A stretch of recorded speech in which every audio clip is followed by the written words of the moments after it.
Hello, my name is Justin Bright, and welcome to Kerbal Space Program version 1.2, in which I am attempting to make Kerbals a multiplanetary species. So what I'm working on now is I've just gotten into orbit this little guy that I call a flashosat. It has two spectrometers attached to the side, which are from the impact mod. And this episode is basically going to be about doing some contracts and getting some science done from that impact mod. And so what I'm doing right now is I'm getting this spectrometer into a slightly inclined orbit around the moon. And what it's going to be able to do there is record impacts of objects on the surface of the moon. And the interesting thing about the spectrometer type contracts is that they require you to impact the surface above or below certain meridians on the body that you're targeting. For example, above or below 50 degrees. So this is the spectrometer, this little flashometer, I suppose, that I'll be using, and they give pretty good science, and the contract system seems to really like to give me these contracts and asks me to smash things into the moon fairly frequently, and they have, like I said, a pretty good payout. So getting this little network set up of both a flashometer and a bangometer, which will be my next step, is a pretty good investment here in the early game. And I think, hopefully, after this episode, I should be able to start building stuff. I should have the money. I had to spend some time getting the science, doing some landings and so forth. Now I'm just working on getting the money up to do that.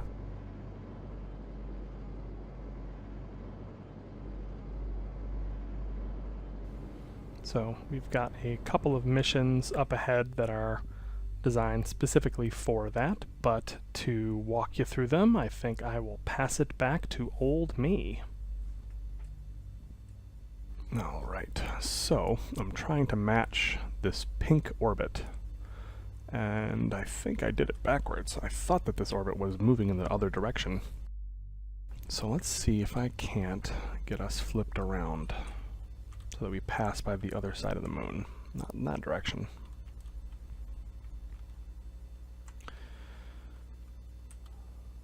Whee!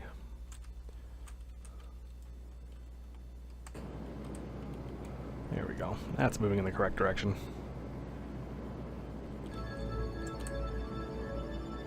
So once again, I'm just kind of futzing with the orbital parameters, and we'll see where it takes us,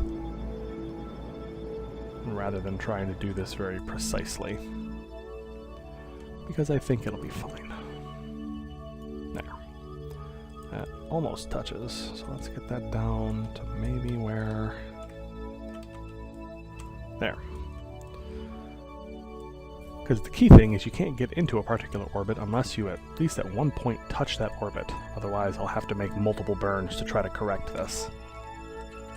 So let's get into the sphere of influence of the moon once I've made sure that my solar panels are pointed at the sun. There we go. Don't want to get to the moon and find my batteries drained and my probe dead.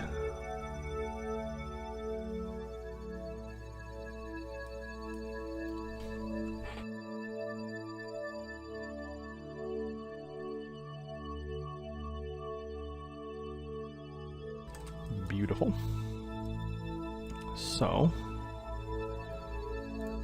touching this orbit, we're going to need to pull the orbit down a bit, normal to this particular orbit,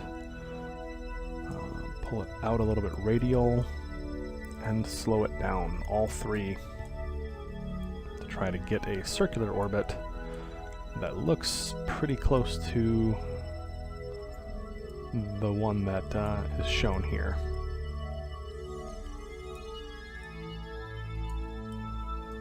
There's very specific orbital parameters in the in like the mission text and so forth, but I'd rather do this visually. It's more intuitive to me anyways. And there's enough fudge factor in these contracts that if you get it close enough where it looks like it's right, then it's probably right. And you'll get credit on the contract. Ooh. Let's see. A little bit more radial. Just trying to get it nice and even and straight on here.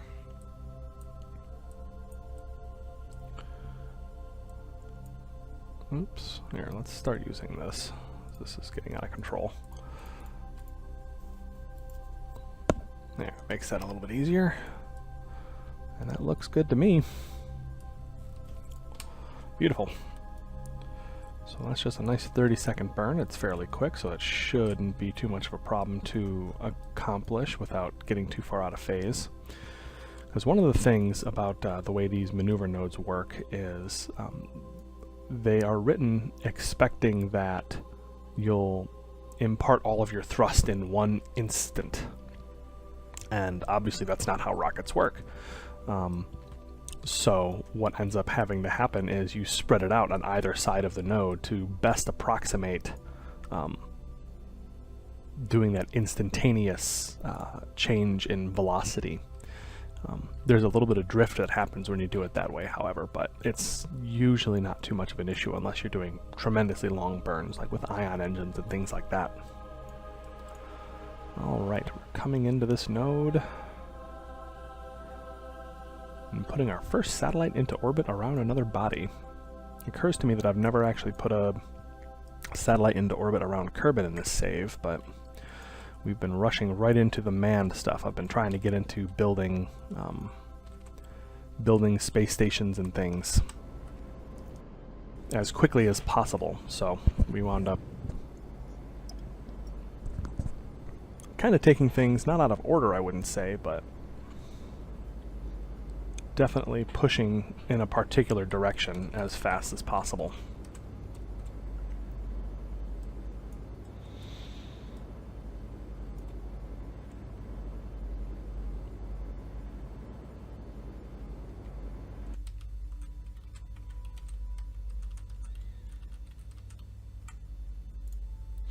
All right, let's see how we did.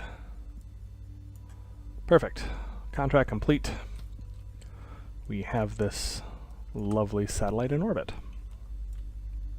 And it has communications back to Kerbal, so it has the KerbNet, it has power, it has these blaster-looking spectrometers, the flashometers are called in the game, from the mod Impact, which I'll be using to record some science here in a moment. But first I need to get a land-based version onto the planet. So we just need to build just a little lander, so we don't need a lot. Because the key thing we're trying to build here, we're not fulfilling any contracts, this is just science for myself, so we just need to throw this little bangometer, which is a kind of a goofy shaped thing, but put that underneath perhaps.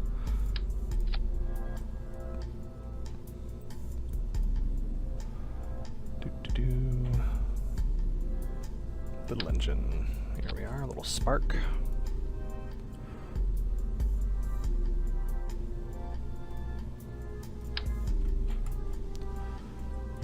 Three legs is all you really need. It's actually probably more stable than two-legged or four-legged configurations.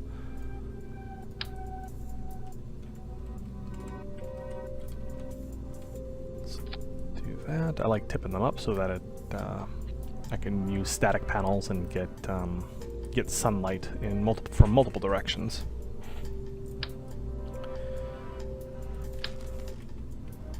And we'll do this. 6 batteries and turn them inwards. I like to clip them inside the body of things, just leaving these little squares out. It gives the piece a little bit of greebling, a little bit of texture, but it doesn't take up too much space. And we won't tell anybody about the clipping it in. Keeps things nice and compact because these things are huge. And we're going to need communications. Let's see, we've got power, we've got battery, we've got fuel, we've got antenna, and we've got our science payload. So that's really all we need. And the nice thing is, in rocket science, and less so in Kerbal Space Program, but in rocket science at least, having every ton of payload is incredibly precious. So you have something like this that's only 770 kilograms, and that's an easy thing to get out into orbit. Let's add a little bit more fuel there, because I want this to be a very capable lander. I don't want to have too many actual rocket stages to propel this on its way. Let's see, get this little separator here. We're gonna stick this whole thing in a fairing. There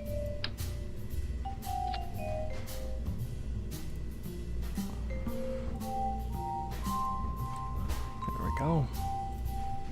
Because we're gonna be able to probably throw this into orbit on a single stage with a with the swivel engine.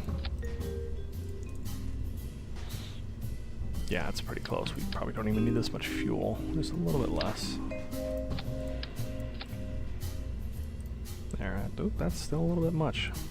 I forget how much the swivel hates the atmosphere.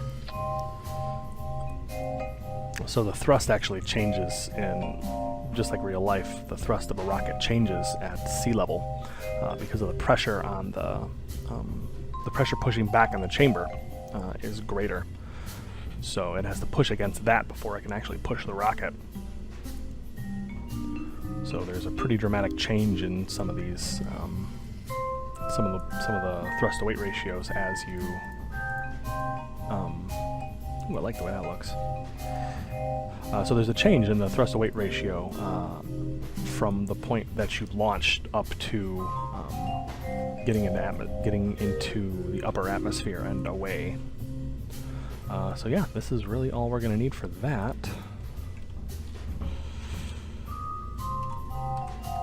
Impact recorder. We're going to give this a very evocative name so we can find it again, because we're going to need to jump to this a couple times. Last time I played, there was a lot of contracts like this where they wanted me to record impacts of varying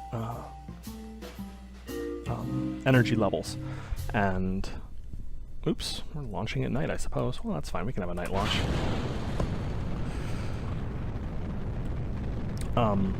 Yeah, so the contracts will ask you for impacts on the moon of varying energy levels, and they're generally fairly lucrative, and it's rather easy to just hurl a piece of space hardware directly at the moon and not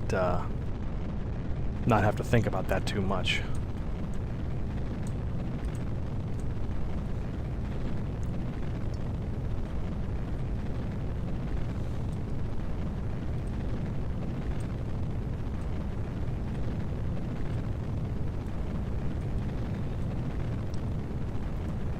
So this is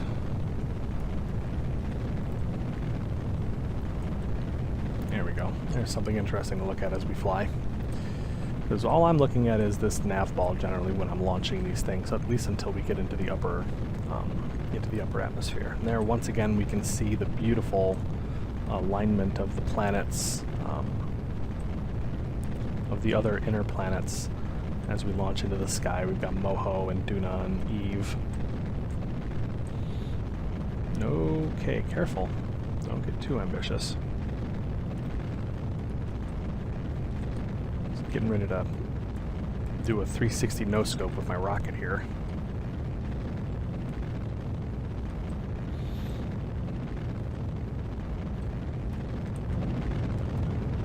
How we doing? Pretty good. Gonna turn this down about 10 degrees.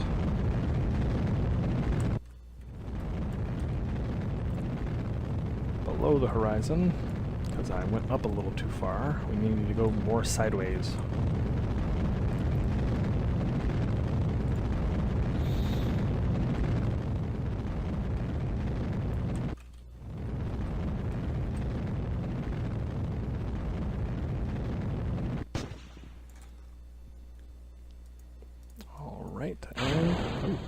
came off with some force and into tiny pieces. Alright, tiny lander, it's up to you. Get in there and extend that. There we go. Extend antenna. Make sure this thing has connection. Oh, what I didn't do, oh dear, that might not be good. What I forgot to put on this was a reaction wheel so that it actually has the authority to turn on a dime. You'll notice that it's a little sluggish, which may be trouble. It looks like the engine has a gimbal though, which will allow me to turn a little bit more easily. At the apoapsis, let's circularize. Where's the moon? Actually, let's go straight to the moon. Beautiful. Let's just do that.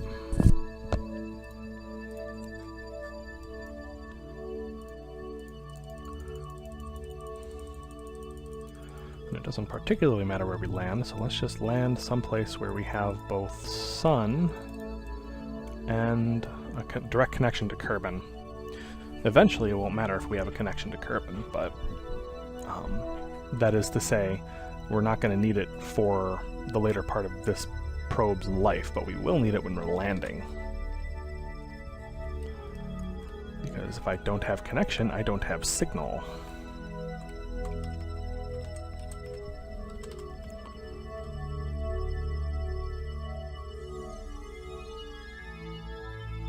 And I've got this set on the difficulty where I just have no control whatsoever if I do not have signal. Go, tiny probe!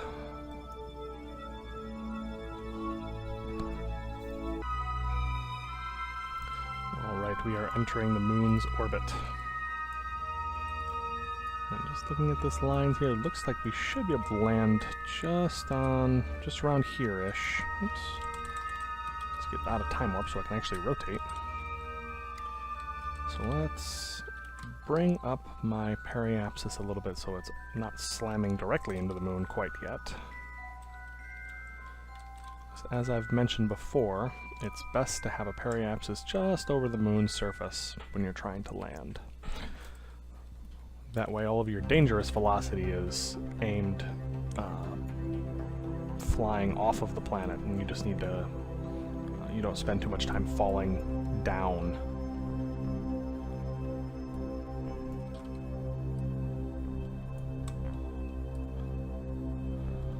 Alrighty.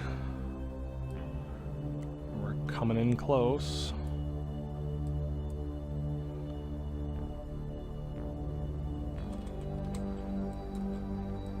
Beautiful. This should be good. Alright, let's point down towards the surface. Or in surface mode anyway, so this is the direction I'm moving towards the ground, towards retrograde on the surface, relative to the surface, as opposed to relative to orbit. Let's get those landing gear out and start killing that velocity. As the camera wiggles about. Oh look, I can see my shadow already, that's nice. Alright, so making good progress on that. Should still have a good signal from where we land, so that's good. That's always the worry, is that you're gonna land just over the horizon. This place looks relatively flat, although I did forget my Kerbal Engineer chip, so I can't get the precise readings.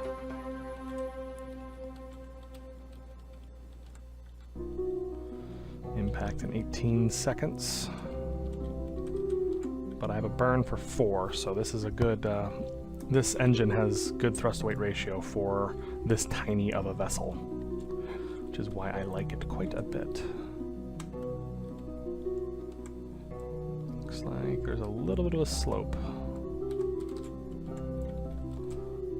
Alright, let's just leave the engine on, throttle it way down, so I can follow this, kill the last of my velocity.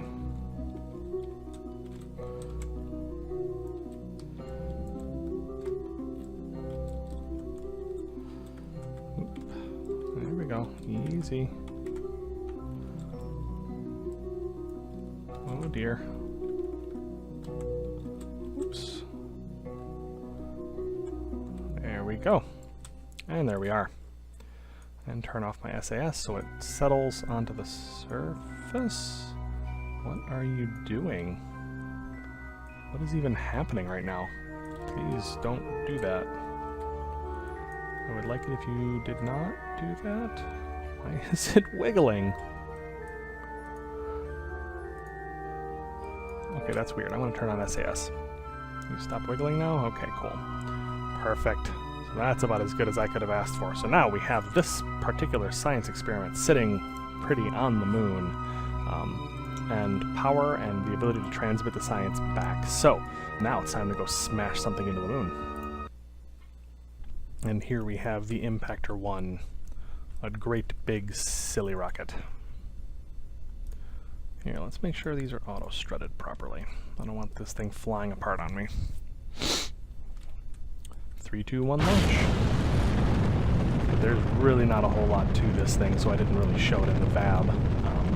But it's just a big booster featuring this twin bore, which is a super powerful engine plus fuel tank. Just attach some extra fuel around the side to give it a little bit more go, and through just a little probe on top of here that I will be smashing directly into the moon. So not a ton to it.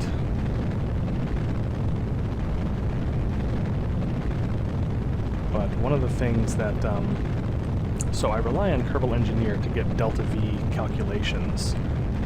However, it hasn't quite caught up with this version and the new calculations of fuel flow. So this is just stapled directly to the side of the tank, these little boosters.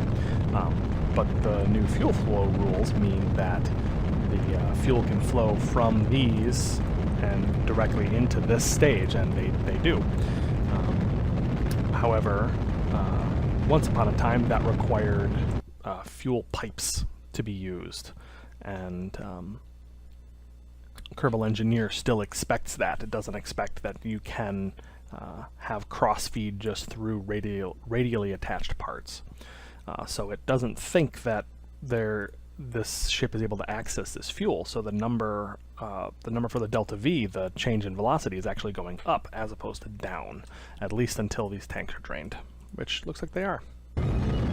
So I'm going to need to actually do what some rockets do in real life, which is they get up past their apoapsis and then they begin falling down, but they're still working to circularize. That's not normally something you have to deal with in Kerbal Space Program, though, just because it's so tiny.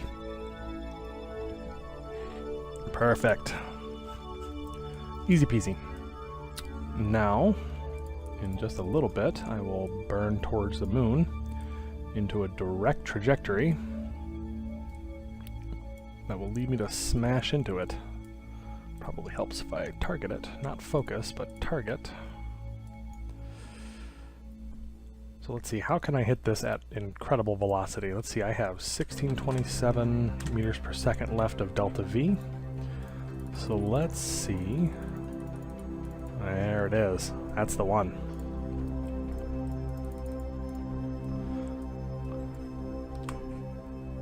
We now have an intercept course, ramming speed.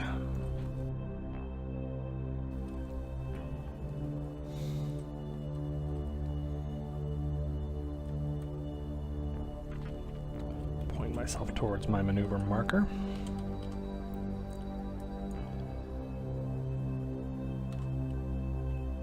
And a little bit faster. I have a quest for this. Let's see. That's right. We have to have the twin bore in an suborbital trajectory over the moon, which is why I'm using this big beefy engine for this. This is definitely not what I would normally use, but first, it's kind of fun. Second, they're going to pay me a whole bunch of money for smashing this into the moon. And also, they're going to pay me money for just bringing this particular engine. So it's good to double up. Yeah, look at this. I'm pulling 10 Gs. That is a hefty bit of thrust. And to my point earlier, This means that I'm going to be closer to the maneuver node as far as accuracy, just because I'm imparting this thrust a lot faster. Boom. There it is. Hopefully. Yes, perfect. I will fly out at high velocity and smash into the moon. So now I have a big chunk of metal moving at tremendous velocity, so this is going to impart a fairly large number of joules. Hopefully this is high enough to satisfy this. I've never done one of these spectrometer ones. It says, record an impact with a spectrometer into the moon above 50 degrees north or south. So this may not actually do it, but it'll at least get the impact on the surface one. And that will provide us with a good amount of science.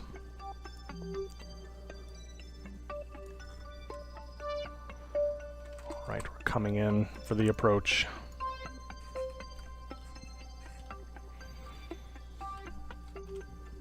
Oh, is this not going to be a suborbital trajectory?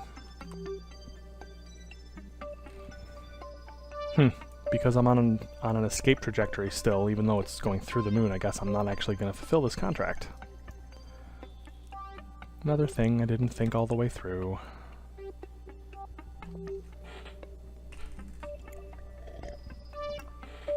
Well, whatever. We'll try again. Because it looks, I may not get the other contract, this spectrometer one either, so I may need to just do this again. 20 kilometers away, moving at 2.5 kilometers per second. Almost there. Smash! Oh, that was underwhelming. It's going so fast I smashed deep into the deep into it. Let's see. Looks like I did not get this one either, but I did get this impact. So let's move to the tracking station so that I can switch to that ship and pass the science back home. Impact recorder.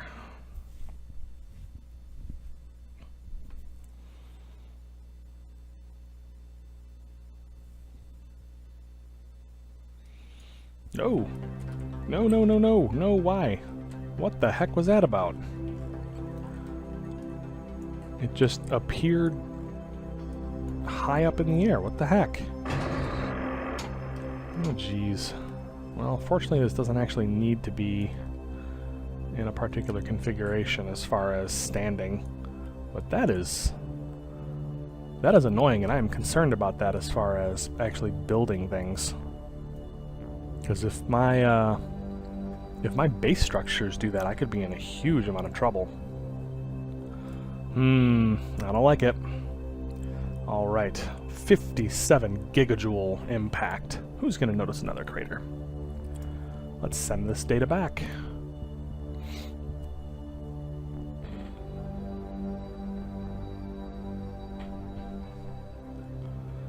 And we have achieved a ton of money for science, for our science. And initiated a first flyby of the sun, apparently. I guess something of mine got hurled off into space on its eventual trajectory.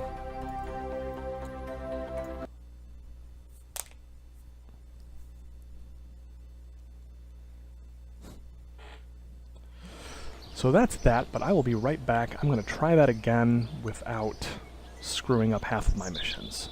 I'll be right back. Alright, I'm back, and as you can see, I have another booster on the way to smash into the moon, but this time we are coming in at a nearly 90-degree orbit, so that we can make sure we actually hit the correct place on the moon, and so that we can also circularize our orbit and make sure we're smashing into the moon at the correct location. And there we have it. Hopefully, this is going to fulfill this contract, because now we're on a suborbital trajectory. And what? Did I skip through?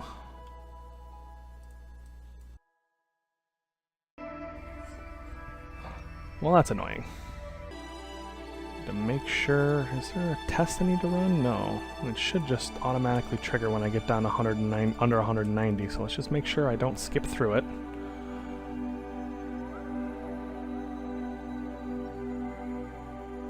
Huh, it just doesn't trigger. I don't understand why. Haul it into, have suborbital trajectory, altitude. I don't know why that's not working. Because I did all those things and I was at that correct altitude.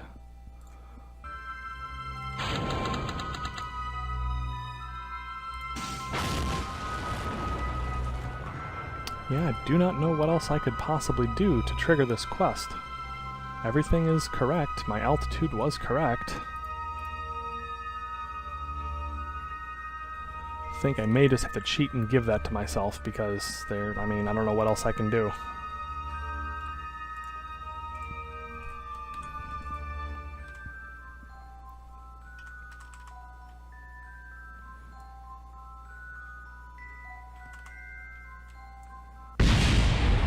Alright, that gets it.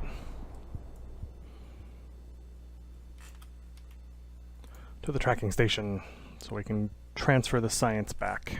Let's review this data. Pulverized regolith exploded outwards. It was gray. Let's send the science home. Completing our contract, which gets us a ton of money. Beautiful. So the other thing I'm going to do, let's see, they changed this. The cheats and debug menu. Active quests. So I'm just going to complete this quest for myself because, I mean, you saw me do it. It happened. I tried a bunch of different ways. I don't know what else I could have done to make that happen. So we're just going to call that one good. There must be some kind of bug. All right, 300 science and 1.3 million funds to use to build station components. Wonderful. So let's finally buy all of these 100 parts. And then all of these 31 more. Now we will be able to do some construction starting in the next episode. We even have a mission to build a surface outpost on Minmus, so I think that's where we're going to start. As well as an orbital station around Kerbal, so we have lots of things that we can start building and start putting together some orbital infrastructure, some mining stations, some prototypes for our life support tests before we start sending things off to Duna. But we'll get to that later on. I'll see you next time.